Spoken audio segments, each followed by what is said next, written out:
আসসালামু আলাইকুম viewers. SK technical training সেন্টারের পক্ষ থেকে আমাদের সবাইকে স্বাগতম ও আমন্ত্রণ। আজকে এসকে টেকনিক্যাল ট্রেনিং সেন্টারে যে একটা প্রজেক্ট নিয়ে আমরা সামনে হাজির হয়েছি, প্রজেক্টের নাম হলো গিয়া একটা মোটরকে অথবা একটা লুডকে একাধিক মিটার থেকে নিয়ন্ত্রণ, যেখান থেকে নিয়ন্ত্রণ করলে যে আলাদা আলাদাভাবে মিটারে বিলটা আসবে। এখানে দেখা গেছে অনেক সময় দেখা গেছে দুইটা ফ্যামিলি, তিনটা ফ্যামিলি, তাদের মিটার টোটালি ভিন্ন কিন্তু মোটর একটা। তখন এই যে কারেন্টের বিল নিয়ে একটা সমস্যা হয়, তখন এই সমস্যার সমাধানের জন্য মোটরটাকে আলাদাভাবে নিয়ন্ত্রণ করা হয়েছে, যেটা প্রত্যেক যে চালাইবে তার আলাদা আলাদা বিল আসবে। তো এটা নিয়ে আমরা একটু আলোচনা করি। এখানে আমার সামনে একটা প্রজেক্ট আছে, আমরা এই প্রজেক্ট আলোচনা করি প্রজেক্টে কি কি আছে। তো প্রজেক্টের মধ্যে আমরা দেখাইছি যে তিনটা ফ্যামিলি দেখাইছি, মানে তিনটা ফ্যামিলি বলতে তিনটা মিটার কানেকশন আছে, এটা একটা, এটা একটা, এটা একটা। তো এখানে আমরা ব্যবহার হিসেবে ডিবি সুইচ। প্রত্যেকটা ডিবি সুইচ 45 এম্পিয়ারের। আমরা অবশ্যই জানি যে 40-45 এম্পিয়ারের সুইচগুলো ব্যবহার করতে হয়।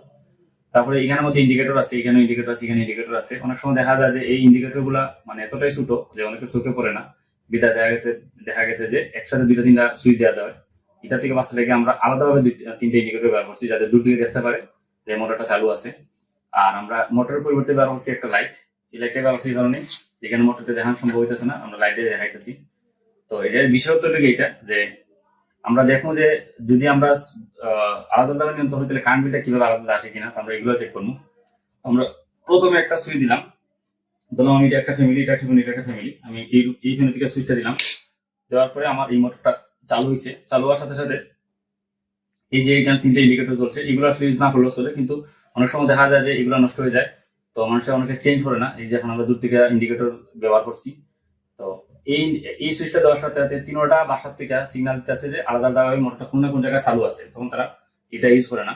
এখন যে এই মোটর থেকে যে এটা চালু আছে, যে আমরা দেখুন যে বিলটা আসে কিনা, এর জন্য আমরা দেখবো ব্যবহার করতে একটা ক্লিপন মিটার অথবা ক্লাম মিটার। তো ক্লাম মিটারের কাজটা লেগে আমরা নিতে এম্পিয়ারে, আমরা নিলাম এম্পিয়ার সিলেক্ট করলাম। এম্পিয়ার সিলেক্ট করার পরে এখানে এই মিটারের যে ফেজটা আছে, আমরা ফেজের লাইন ধরলাম। তো লাইন ধরে আমরা দেখতে পাচ্ছি যে 0.47 এম্পিয়ার এই লোডটা টানতেছে।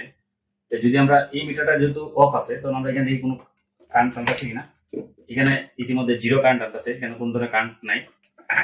এরপরে দেখা গেছে যে এখানের মধ্যে এটাও জিরো, ঠিক আছে। তো পরবর্তীতে দেখা গেছে যে জাস্ট এই মিটার থেকেই কারেন্টের বিলটা উঠতেছে, এই দুইটা থেকে কোন ধরনের কোন বিল উঠতেছে না।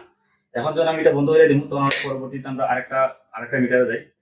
যখন আমরা একটা মিটার দিলাম, এখন দেখি যে কি কি পার্থক্যটা আছে। এটা তো সেম অবস্থা, তিনটা ইন্ডিকেটর দিলে বোঝাইতেছে যে কোন না কোন জায়গায় লাইটে জ্বলতেছে।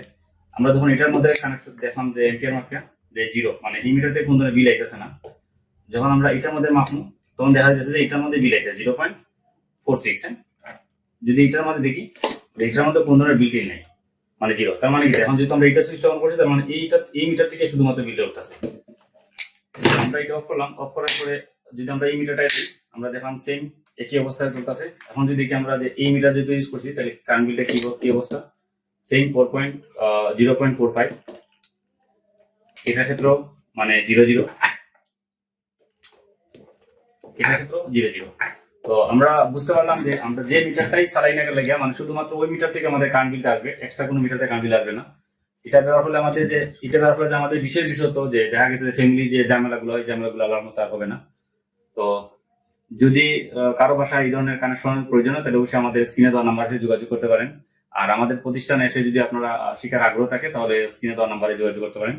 এখানে ইলেকট্রিক্যালের বিভিন্ন ধরনের কোর্স চালু আছে, ইলেকট্রিক্যাল হাউজারিং, তারপরে বিদেশ যাত্রী যারা আছে তাদের জন্য ইলেকট্রিক্যালের কোর্স আছে, ডিপ্লোমা স্টুডেন্ট যারা আছে তাদের জন্য ইলেকট্রিক্যাল কোর্স আছে, সাধারণ যে শিক্ষার্থী আছে যারা মানে নিজের পায়ে দাঁড়াতে চায়, কোন মানে বেকার আছে, তাদের জন্য ইলেকট্রিক্যাল কোর্স আছে। মোটামুটি 7-8টা ইলেকট্রিক্যাল কোর্স আছে, মানে যে কোনো একটা আপনারা কোর্স করতে পারেন।